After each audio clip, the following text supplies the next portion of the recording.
Jadala juu ya hatima ya wafanyabiashara katika soko jipya la Kariakoo lililozinduliwa na Rais wa Tanzania Dr. Samia Suluhu Hassan siku ya Jumapili umeendelea kushika hatamu kuhusu namna ya wafanyabiashara wa soko hilo watakavyokuwa wakiendesha shughuli zao. Katika tathmini faida za kiuchumi kuhusiana na uzinduzi wa soko hilo, tumezungumza na mchambuzi na mtaalam pia wa masuala ya uchumi Dr. Hadi Branshayo. Hadhi ya Kariakoo au soko la Kariakoo kama mchangiaji mkuu wa maisha ya mijini na biashara ya kitaifa itaimarishwa zaidi na jukumu lake kama kiungo muhimu katika usambazaji wa bidhaa mbalimbali ambazo ni mojawapo ni vyakula, bidhaa za viwandani ambazo zimeongezewa thamani na makampuni yetu hapa na bidhaa zinazoingizwa kutoka nje. Hivyo shughuli hii itazalisha shughuli za kiuchumi za kila siku ambazo zinajitokeza katika sekta isiyo rasmi, hususan huduma za kifedha, vifaa vya usafiri na kadhalika.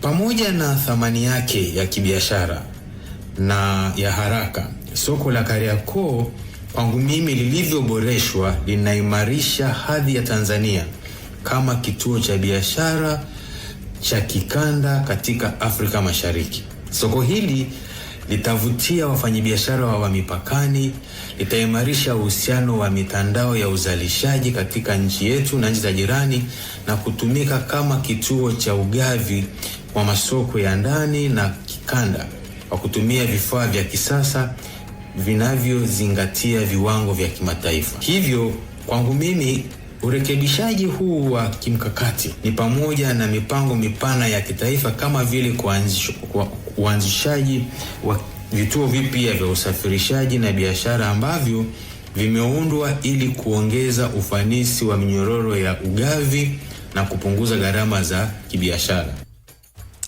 Ni Dr. Shayo huyo kama alivyozungumza na Matias Mloli hapo awali. Kumbukwe kuwa Rais Dr. Samia Suluhu Hassan aliagiza kuwa upangishaji wa maeneo ndani ya soko hilo ufanyike kwa uwazi na haki, akisisitiza wafanyabiashara waliokuwepo awali wapewe kipaumbele.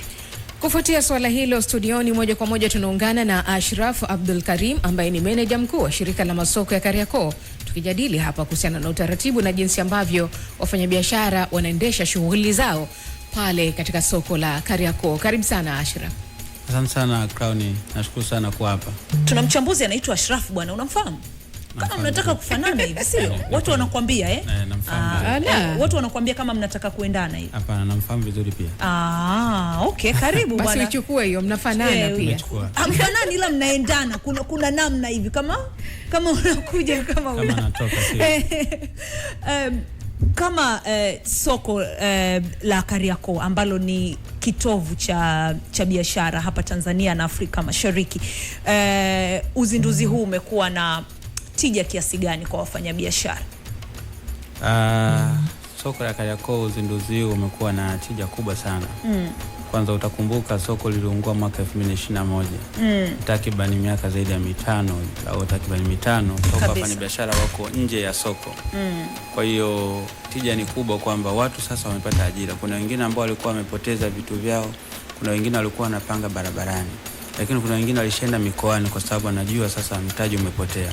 Lakini baada ya uzinduzi wa soko ambao pia tumepewa heshima kubwa na mkuu wa nchi Rais Dr. Samia Suluhu Hassan kuja kulizindua, tayari watu ambao walikuwa mikoani hawana ajira kwa sababu walikuwa ndani ya soko, lakini wengine walikuwa wanapanga barabarani ambao mvua ikinyesha kwao, jua la kwao, barabara gari ikipita inaharibu mali zao.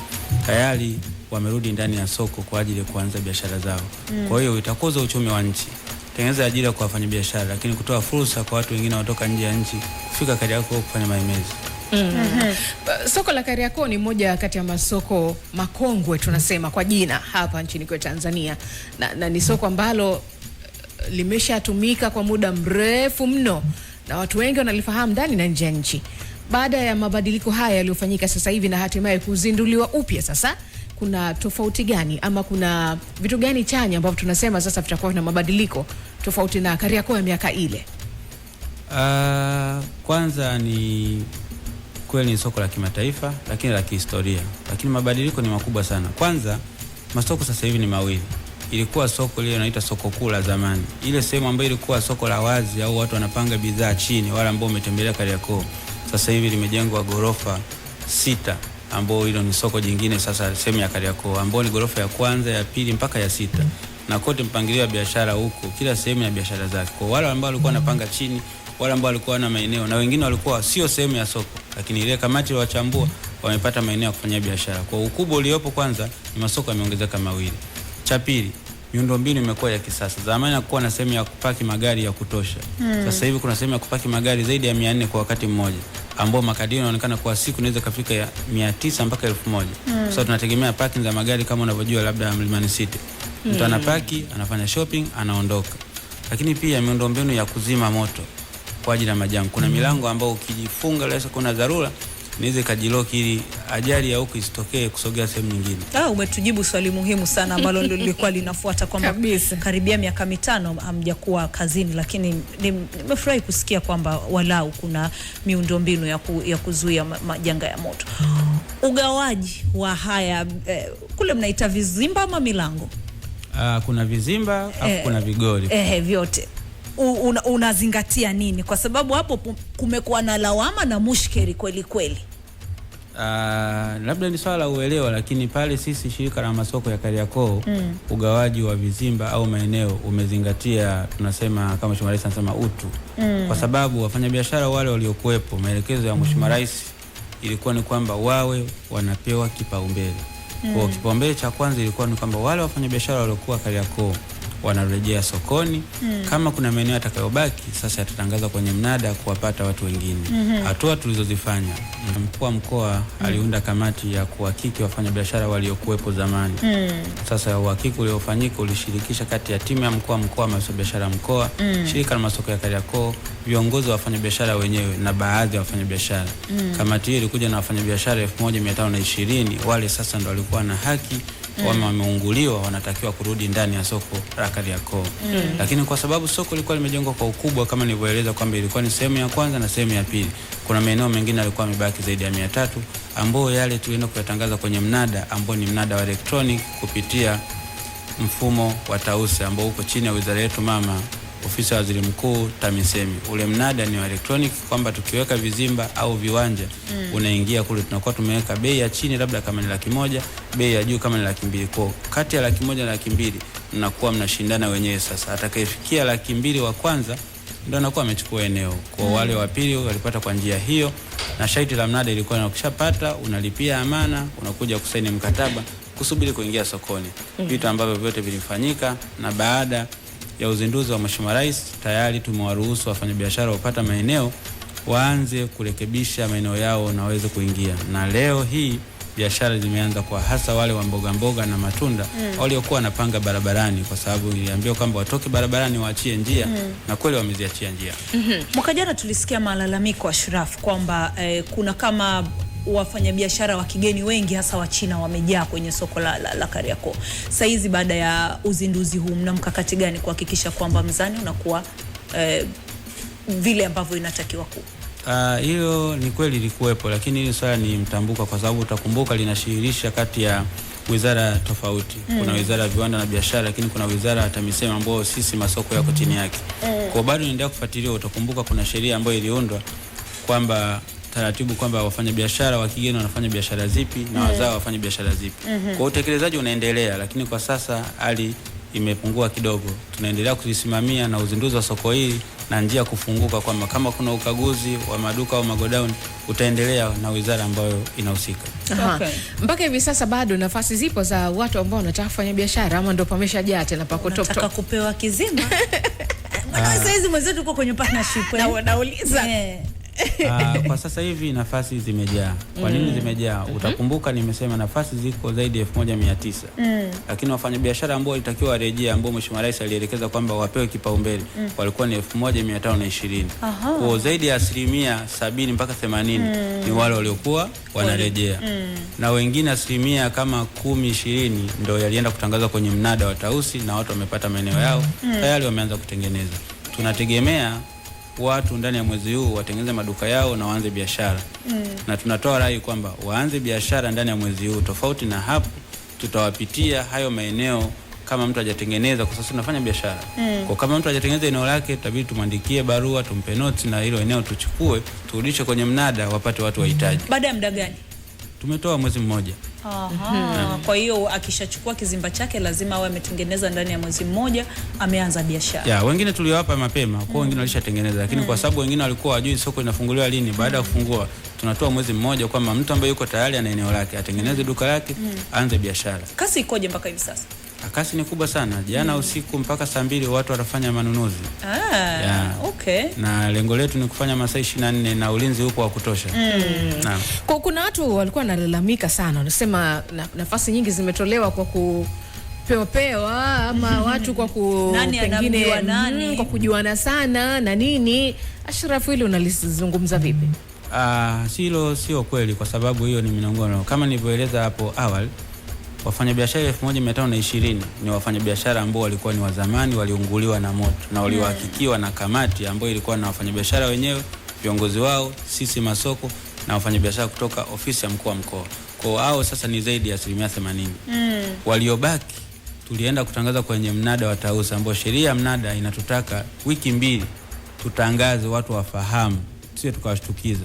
Na mwezi wa 5 tarehe 2 mpaka tarehe kama 7 hivi tulianza kutangaza mnada wetu, ukatoka ndani ya wiki moja maeneo yote yalikuwa yamechukuliwa. Kwa hiyo sasa kwenye mnada kule unaingiza TIN namba yako, NIDA namba yako na namba ya simu kujisajili kwenye mfumo wa Tausi, na hamna anayemjua mwenzake huko. Kwa mna kompiti kule, anayepatikana unapata kizimba chako. Kuna ukomo wa idadi ya vizimba kwa mtu, yani kwa mtu mmoja ya? Ni sahihi, ukomo upo kwa sababu mtu mmoja anatakiwa kuwa na vizimba vingapi? Ni kizimba kimoja, kwa sababu mnada ule au hata hawa ambao tunawarejesha tunakutambua kwa kutumia NIDA namba yako tu. Kwa NIDA namba huwezi kutokea ya mtu mwingine. Hakuna wanaofanya ujanja kwamba Samira yeye ana NIDA yake, anamchukua ndugu yangu labda mume wake sasa hivi anaweka, anachukua na NIDA namba ya mtoto, labda amefika miaka 18, anakuwa na vizimba vitatu. Kwa wale waliokuwa wanarejea hauo ujanja hamna, kwa sababu walikuwa nafahamiana hata wafanyabiashara waliokuwepo.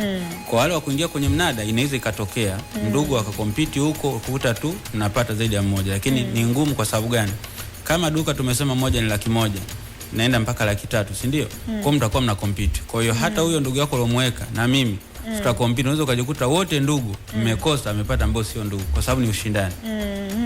Kwa hiyo hakuna kile kinachodaiwa kwamba kuna baadhi ya watu wenye pesa nyingi wanajimilikisha kabisa maduka zaidi ya moja. Hapana. Ama wengine ule ujanja wa kuchukua leo anakaa zake mimi nimechukua kwa 200,000, wewe utazidisha mara 3 ndio nikuachie. Hapana, hakuna, kwa sababu ule mnada unatakiwa mtu mmoja anapata eneo moja, na sisi tukiwagundua kama hao, kwa sababu kwenye utaratibu wetu tumewapa mikataba. Ile mikataba inaeleza duka ukilipata ukisublease kwa mtu mwingine unakuwa umevunja mkataba. Kwa sisi tukiwapata au tukiwabaini tunachukua hatua, kwa sababu tumeainisha kwenye mikataba yao. Na mkakati gani wa kuwabaini, Ashraf? Mkakati wa kuwabaini, kwa sababu kumbuka wote tunawatambua kwenye kanzidata yetu ya Tausi, kama ambao Mheshimiwa Rais ameelekeza tuwe na kanzidata. Tunayo na tunaendelea kuiboresha. Kwa tunaangalia kwenye hii duka hili hapa, Imani ndio huko hapo. Kwa ukaguzi utakuwa unafanyika hata bila kutoa taarifa. Waswahili wanasema lisemwalo lipo, na ndio haya ambayo yanazungumzwa pamoja na taratibu hizi ambazo umetueleza. Lakini mkifano umebaini kwamba kuna watu wanafanya hii michezo na wanaumiza wengine kwa kupandishia bei namna hiyo, na lolote ambalo tayari mlikuwa mmeliandaa, labda pengine tutamwadhibu huyo mtu kwa namna hii ama atastahiki kulipa kiasi hichi? Sisi tumebainisha, mikataba yetu imeeleza kila kitu, kwa sababu mikataba yetu imefanywa upekuzi na mwanasheria wa taasisi, lakini pia mwanasheria mkuu wa serikali kama taasisi itakuwa kuna vipengele ambavyo tumeviweka kwamba unavunja mkataba, ukipangisha hivyo ukodisha kwa mara hii, hatua inayokuja ni kuvunja. Kwa unakuwa umevunja mkataba, na kilo eneo sisi tu tukutoza faini. Tutachukua eneo tutampa mtu mwingine, aidha kwa kutangaza kwenye mnada au kwa kuona jinsi ambavyo itakuwa inafaa. Maana yake ananyang'anywa tu basi. Ndio.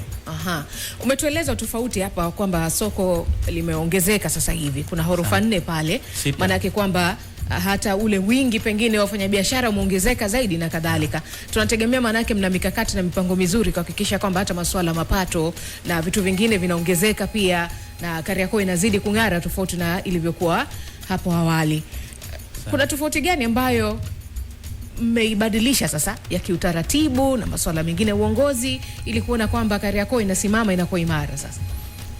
Kwanza kabisa tumeifanya Kariakoo kuwa ya kisasa kama Mheshimiwa Rais alivyoeleza kwamba hili ni soko la kimataifa. Kwa hiyo tumeingiza mifumo ya kidigitali.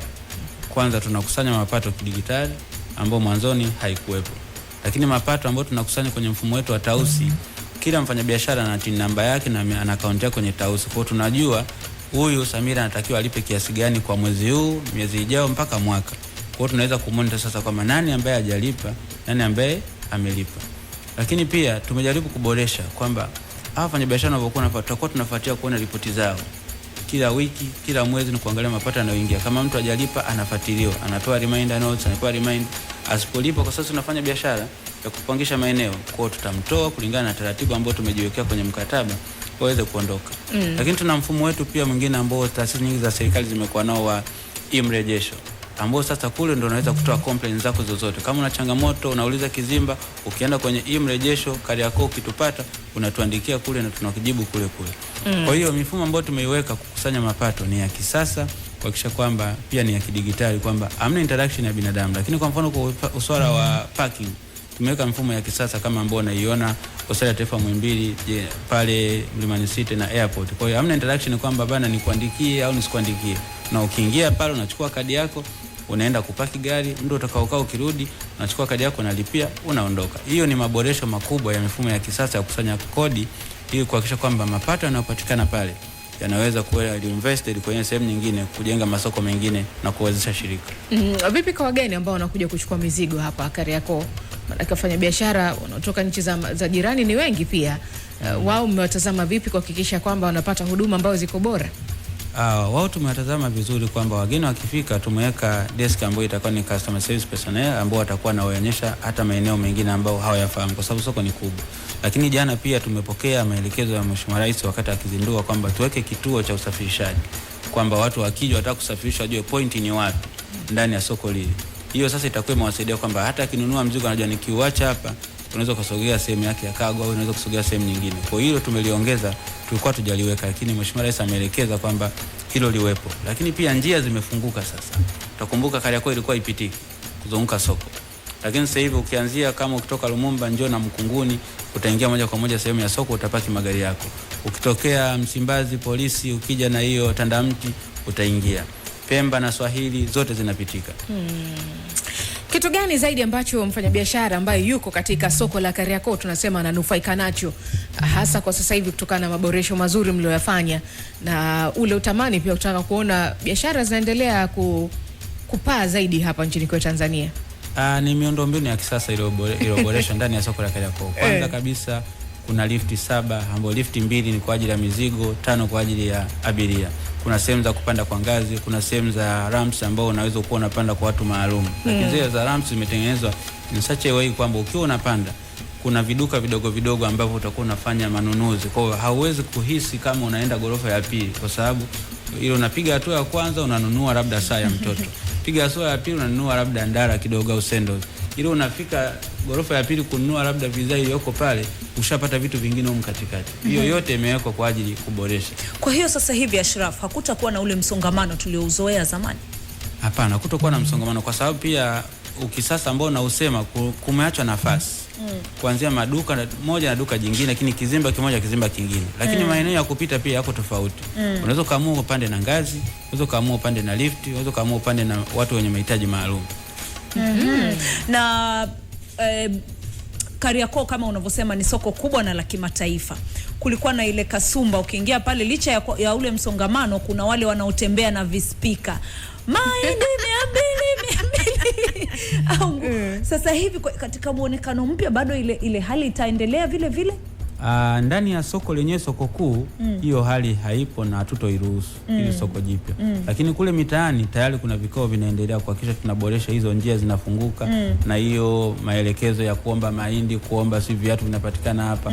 Iwepo the best way au njia sahihi ya kuhakikisha kwamba watu wanapata hata kwa kuweka mabango kuliko ile inakuwa vurugu. Kuna mtu huyu anaongea hili, huyu anaongea hili, hata ile mantiki yenyewe ya tangazo la mahindi Imani alosema inakuwa inapotea. Kwa sababu kuna sikia mahindi mwingine anauza jinsi, unashindwa uconcentrate wapi. Karibu hapa kuna vyombo, mambo yanakuvutia huku, yanakuvutia kule. Mawinga nao vipi? Mawinga wapo, lakini wataendelea vile vile kwa kweli mawinga wanasaidia, lakini kuna muda hata wanasaidia bwana hadi Mheshimiwa Rais alisema mawinga anatambua wanasaidia. Kwa hiyo sisi watakuwepo, lakini hatutoruhusu waweze kumvuta mteja popote yuko njiani. Yeye winga kama yuko kwenye duka lako Imani, ruksa endelee tu kufanya biashara, atakutafutia wateja. Lakini kusema mteja anatembea winga amemvuta, hapana, kwa sababu tuna kampuni ya ulinzi ambayo iko imara na tuna wafanyakazi zaidi ya 100 wa ulinzi. Tutachukua hatua kwa mtu ambaye atakuwa anamsumbua mfanyabiashara. Mwache mfanyabiashara aende anapotaka. Utakumbuka mfanyabiashara ama mteja, mfanyabiashara na mteja, kwa sababu kuna wafanyabiashara pia wanakuja kununua vitu kule. Lakini pia tumeboresha kwamba kwa kisha tunafanya market segmentation, kwamba huduma ya simu na accessories zake iko wing E. Huduma vipodozi na vitu vya urembo iko wing E. Huduma za nguo za watoto na mikoba iko wing E. Huduma ya vyombo mchanganyiko iko wing E. Then unakuja soko la pili sasa ambalo lije uko kubwa, ndio soko la mazao. Gorofa ya kwanza ni mboga, ya pili ni matunda ya aina yote, ya tatu nafaka na vitu vingine, mpaka gorofa ya 5 ambao kutakuwa na Australia, Jakaya Kikwete, uhamiaji, shirika la masoko na zimamoto watakuwa na ofisi zao pale. Hii yote ni kuhakikisha kwamba soko liko imara, lakini na ulinzi na usalama uko juu. Hapo kwenye ulinzi na usalama, muda unatupa mkono, lakini tuambie kidogo.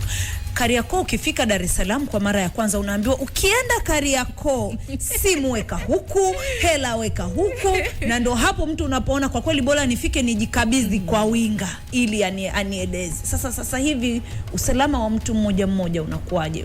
Mara wengine simu wanauziwa kipande cha sabuni.